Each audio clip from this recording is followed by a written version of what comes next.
શું દેશના અર્થતંત્રને બચાવવા માટે સામાન્ય માણસનો ભોગ લેવાશે? નમસ્કાર દર્શક મિત્રો, હું છું પવન દ્વિવેદી અને તમે જોઈ રહ્યા છો બેનિફિટ ન્યૂઝ.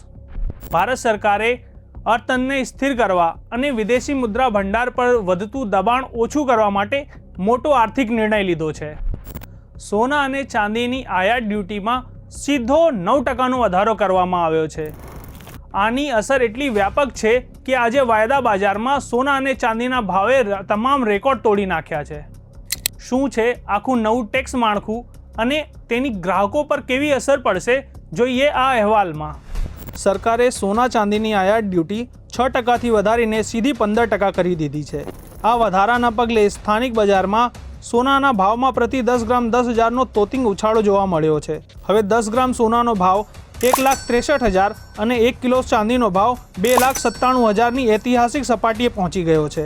સરકારના આ કડક નિર્ણય પાછળ પશ્ચિમ એશિયામાં ચાલી રહેલી ભૌગોલિક રાજકીય અનિશ્ચિતતા અને ડોલર સામે નબળા પડી રહેલા રૂપિયાને જવાબદાર માનવામાં આવે છે. સરકારના આ નિર્ણયથી સામાન્ય માણસની સાથે સાથે દાગીના બનાવનારા કારીગરો પર પણ માઠી અસર જોવા મળી શકે છે. આજથી 13th મેથી ગવર્મેન્ટે સોના અને ચાંદી ઉપર બંને પર ડ્યુટી જે હતી ઇમ્પોર્ટ ડ્યુટી તેમાં તોતિંગ વધારો થયો છે. 6% હતી જે ગઈકાલ સુધી, તે આજે ડાયરેક્ટલી 15% પર આવી છે બંને પર. તેના હિસાબે સોનું અને ચાંદીમાં બહુ વધારો જોવા મળ્યો છે. ઇન્ડિયાની અંદર આજે જે ગઈકાલે 1,52,000 પર સોનું મળતું હતું, અત્યારે ડાયરેક્ટલી 1,65,000 પર પહોંચી ગયું છે સોનું 10 ગ્રામ. તેમાં પણ ઓલમોસ્ટ 10,000થી પણ વધારો જોવા મળ્યો. તે જ રીતે સિલ્વરમાં જોઈએ તો અત્યારે ઓલમોસ્ટ 3 લાખ સુધી પહોંચી ગયું છે. તેનો પણ ઓલમોસ્ટ 18,000 રૂપિયા જેવો એક રાતોરાત વધારો જોવા મળ્યો છે. 3-4 દિવસ પહેલાં જે મોદીજીએ નિવેદન આપ્યું હતું કે સોનું ન લો, લોકોને જે નિવેદન કર્યું હતું તેના સ્ટેપ રૂપે આ એક ઇફેક્ટ કરી છે અને આ પગલું તે બદલ લેવામાં આવ્યું છે, જેના થકી લોકો ઓછું ખરીદે સોનું, અને તે મેઇન હેતુ છે આની અંદર. ફરક અમને જ્વેલર્સ ઇન્ડસ્ટ્રીને બહુ મોટો ફટકો પડી શકે એમ છે આની અંદર. લોકો સોનું લેવાનું જો ટાળે તો આની સાથે કરોડો લોકો સંકળાયેલા છે ઇન્ડિયા લેવલ પર. અમારા કારીગર વર્ગ હોય છે, અમારો સ્ટાફ હોય છે, સાઇડના બધા બિઝનેસીસ આની સાથે રિલેટેડ હોય છે, પેકેજિંગ છે, ડિસ્પ્લે મટીરિયલ્સ છે, HUID હોલમાર્કિંગ સેન્ટર્સ છે. તો કરોડો લોકોની રોજગારી આના પર ચાલી રહી છે. તો તેના માટેનું અટકી ન જાય, આ ઇન્ડસ્ટ્રી તૂટી ન જાય, તેના માટે અમે લોકો ગવર્મેન્ટ સાથે સતત વાતચીત કરી રહ્યા છે.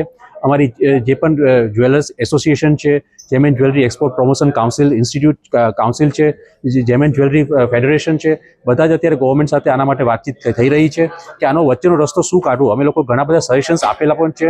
તેમાંનું એક સજેશન અમારું જે ગયું છે કે લોકો પાસે જે સોનું ઘર બહુ બધું પડેલું છે ઇન્ડિયાની અંદર, જો તે રિસાયકલમાં આવી જાય તો આનું એક નિરાકરણ થઈ શકે છે આ બાબત માટે.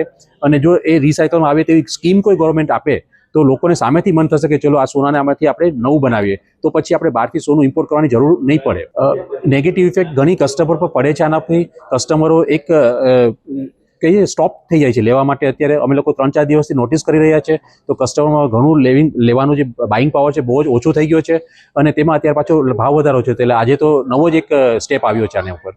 મહત્વનું છે કે આ નિર્ણય પહેલા વડાપ્રધાન નરેન્દ્ર મોદીએ દેશવાસીઓને આગામી 1 વર્ષ સુધી સોનું ન ખરીદવા માટે અપીલ કરી હતી. પીએમની આ અપીલ અને ભાવ વધારાની સીધી અસર જ્વેલરી ઉદ્યોગ પર જોવા મળી રહી છે.